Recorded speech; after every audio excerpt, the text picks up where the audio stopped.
हैं कि जो इनका प्लान है, जो ये चाहते हैं, आप देखें ना, आप इस्लामाबाद हाई कोर्ट ने फ़ैसला दिया तो फ़ैसले के अंदर ये लिखा कि जिनके ऊपर जो दफ़ात लगाई गई हैं उनके जो संगीन हैं वो उनकी सज़ाएँ हैं। तो बात यह है कि यहाँ पर बेल वाला मामला आपने डिसाइड करना है मेरिट के ऊपर कि होगी या नहीं होगी। आप बाकायदा तौर पर ये भी बता रहे हैं कि ये सज़ाएँ हैं और ये भी कह रहे हैं कि 4 हफ्तों के अंदर अंदर ये ट्रायल जो है कंक्लूड किया जाए। और दूसरी तरफ अगर देखें तो प्रोसिक्यूशन भी दौरान जो है समात ये दलाइल देती है कि ये सज़ाएँ हैं जी, इन्होंने ये खिलाफ वर्जी की है, हालांकि वो इस्तिस्ना हासिल है। और इस्तिस्ना के ऊपर भी जो इस्लामाबाद हाई कोर्ट ने लिखा जी कि वो इस्तिस्ना है जी ये ऑफिशियल ड्यूटी के हवाले से। तो ऑफिशियल ड्यूटी नहीं है कि एक वज़ीर आज़म जो हैं वो अपने जो है कौम को आगाह करें कि हमारे मुल्क के ख़िलाफ़ ये साजिश हो रही है और मुझे हटाया जा रहा है, क्योंकि उसको तो अवाम ने वोट दिया और तब वो ऑफिशियल कैपेसिटी में आया और वज़ीर आज़म बना, तो उसने अवाम में जाना था। और खान साहब भी बारहा ये कह चुके हैं। तो ये उनका साथ देना, आप ये देख लेना आज सूरत हाल क्या है कि जो है वो डोनाल्ड ब्लूम जो हैं वो जाकर मिल रहा है नवाज़ शरीफ से और जहांगीर तरीन से, जो बातें साबित कर रही हैं कि इन्होंने किस तरह से मंडियाँ लगाई उनके कहने के ऊपर और किस तरह से रजीम चेंज ऑपरेशन हुआ, किस तरह से इमरान खान साहब की आइनी हुकूमत को हटाया गया। और इनके जो मुहरक़ात ये जो कहते थे कि इमरान खान जो है वो अमरीकी जो है एजेंट है, इसराइली एजेंट है, जो साबित कर रही हैं कि कौन जो है इनको डोज कर रहा था और कौन किस कैपेसिटी में इनसे मीटिंग कर रहा है। क्या ये ऑफिशियल थे? क्या ये वज़ीर आज़म है नवाज़ शरीफ जिससे मिलने के लिए अमरीकी सफ़ीर गया है? तो किसी सूरत भी ये पूरी कौम जो है इसको बिल्कुल स्ट्रांगली कंडेम कर रही है और इसके ऊपर तमाम लोग तशवीश का इज़हार कर रहे हैं। और ये एक्सपोज होते हुए नज़र आ गए लोगों को कि ये जाकर जो मीटिंग हुई है वो वाज़ह कर रही है कि वाकई इमरान खान की हुकूमत जो है वो अब वाज़ह तौर पर नज़र आ रही है कि इन लोगों ने किस तरह से मिलकर गिराई। जो ये एक्सेप्ट नहीं करते थे, अब वो तस्वीरें, वो वीडियो, वो बयान, वो सारे मंजर आम पर आ चुके हैं और जिससे वो मोर सबत हो रही है कि ये किस तरह से मिले हुए थे। अच्छा नहीं मौजूदा साहब, ये बताइएगा कि इन पूरे वाक़े में साइबर के मामले में सारे डोनाल्ड ही मुलविस हैं। एक डोनाल्ड लू है और दूसरा डोनाल्ड ब्लूम अभी मुलाकात कर रहा है। ये किधर से आए हैं सारे? देखें, ये डोनाल्ड जो है ना, ये इंशाल्लाह इनका खात्मा होगा, चाहे वो मैकडोनल्ड हो, आगे बाबर अवान साहब ने भी कहा। तो ये डोनाल्ड जो है ना ये बचेंगे नहीं। और डोनाल्ड ने बड़ा खेल कर लिया है हमारे मुल्क के अंदर अंदरूनी मामलात में मुदाखलत करके। भाई आप कौन होते हो आकर हमें कहने वाले कि इलेक्शन ऐसे करवाएं, ऐसे ना करवाएं, कैसे इलेक्शन होंगे? नवाज़ शरीफ साहब जी कह रहे हैं कि मैं अक्सरियत से जीतूँगा। मैं तो हैरान हूँ राना सनाउल्लाह का बयान देकर। वो कहते हैं जी कि 141 सीटों में से हम 125 जो है वो हम जीतेंगे।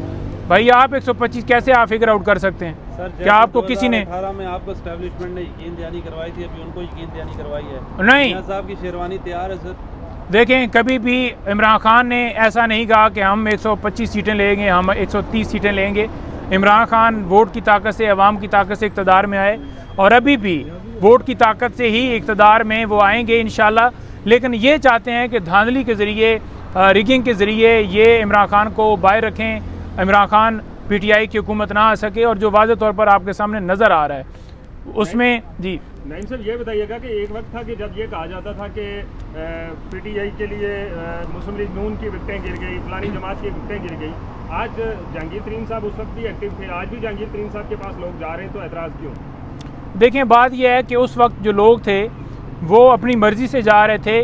कोई यूँ नहीं होता था कि अगवा हो गया है तो उसकी TV के ऊपर भी खबर नहीं चलती थी कि अली नवाज़ अवान है या कोई और हमारा PTI का लीडर है, सदाकत अब्बासी है, या कोई भी, जितने लोग थे कि वो अगवा हो गए हैं। आपको पता है कि मुकम्मल तौर पर जो है वो बैन किया गया है। अब मैं तो ये देख रहा हूँ कि जो मुख्तलिफ़ चैनल्स हैं, पहले तो जो PTI के लीडरान हैं उनके ऊपर पाबंदी थी कि वो किसी तरह से जो है वो चैनल्स के ऊपर नहीं आ सकते, कैमरा ने भी पाबंदी लगा दी। तो अब वकला जो जा रहे थे हमारे ऊपर भी पाबंदी लग चुकी है। 2 से 3 चैनल्स ऐसे हैं जो हमें कोई एक आध प्रोग्राम में बुला लेते हैं, उसके अलावा कोई जो है वो हमें भी नहीं बुला रहा, क्योंकि उनको भी इंस्ट्रक्शंस आ चुकी हैं। हफ्ता पहले हम सुन चुके थे कि जो है आपके हवाले से हमें फ़ोन आते हैं कि इनको जो है प्रोग्राम में ना लिया जाए। भाई किस कैपेसिटी में फ़ोन आते हैं? क्या मुल्क के अंदर इज़हार राय के ऊपर पाबंदी है? क्या मुल्क के अंदर अगर आप जो है किसी एक जमात के साथ आपकी एफिलिएशन है तो उसके ऊपर पाबंदी है? क्या आप किसी के साथ जो है किसी के हवाले से बात करते हैं तो उसके ऊपर पाबंदी है? फिर किस तरह का आइन है मुल्क के अंदर? और दूसरी चीज़ ये देख लें कि जहांगीर तरीन साहब बड़ा खुश होके, और अलीम खान वो तस्वीर और मैं देख रहा था, अन चौधरी बड़े हंसते हंसते जो है वो पटका डाल रहे थे। ये नहीं कि उन लोगों को शर्म आना चाहिए कि आपके मुल्क के लोग, उनको अगवा किया जाता है, उनके ऊपर तशद्दुद किया जाता है, उनको ज़बरदस्ती जो है वो आकर या प्रेस कॉन्फ्रेंस करवाई जाती है, मीडिया हाउसेस में पहुंचाया जाता है, या फिर इसी तरह से पटके डलवा के और ये साथ खड़े होकर बड़ा कह रहे होते हैं कि जैसे अपनी मर्ज़ी से आए हुए हैं। तो शर्म आनी चाहिए कि वो कोई बंदा भी दिल से आपके साथ नहीं आया, बल्कि उसे अगवा किया गया और उनके बयानात हलफ के ऊपर, कुरान के ऊपर उन्होंने बयान दिए हैं कि हम अगर प्रेशर हो सकता है जहांगीर तरीन पर।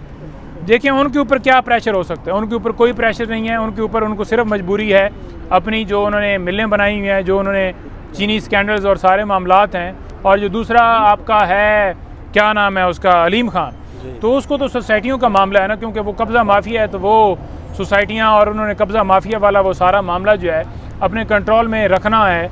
और वो कब्ज़े आपको पता है कि आए रोज़ करते हैं, और उस चीज़ को ढांपने के लिए वो आड़ लेते हैं सियासत की, कि इस ज़रिए से हमें जो है वो हुकूमत के अंदर हमारी जो है ना वो एक मिनिस्टर्स भी हमारे हों, हमारी एक लॉबी हो, ताकि हम कंट्रोल कर सकें। सर ये खुफिया डील सबसे ज़्यादा फंड देते हैं, खुफिया डील होने जा रही है कोई खान साहब से।